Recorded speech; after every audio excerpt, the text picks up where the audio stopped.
This is Bo Pilgrim at IA Blueprint. We are setting up Ezlynx commissions.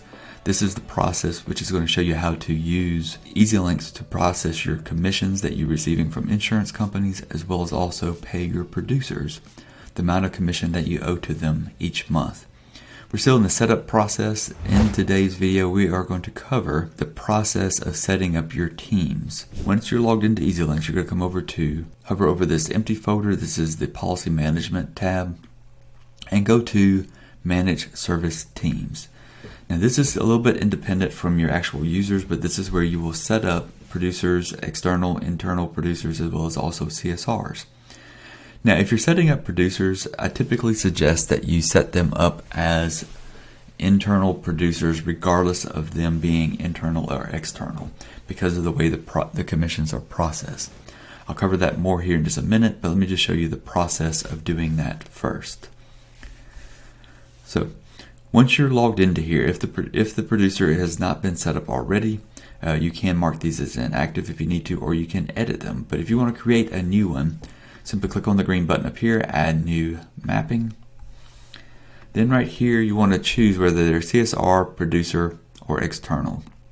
Again, I suggest either CSR or producer, depending on what their position is for your agency. We're going to use producer for right now. Then you're going to put in here a 3-digit code. Now, this can be numbers or letters, but this is going to be something that is going to signify the person or group of people or whatever. Typically, it's going to be a person that you're actually going to pay producer commission. So it may be, producer, let's say John Smith, may be who this person is. But let's say their middle initial is C. Then you may enter that as JCS. That way you know who they are, and it shows up in the payables.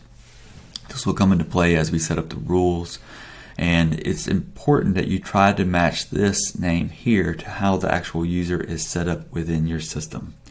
Now, if they're not a member or a user in your system, then still just use the name here that's going to make sense to you, and then use their initials, and then just simply click on Save.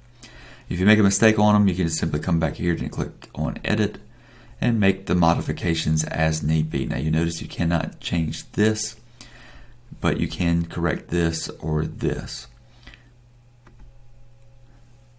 So then you'll go through the process and then just click the different ones. This will come into play again on the producer payables whenever you're setting up the rules. This will be important to remember these different codes that you have set up.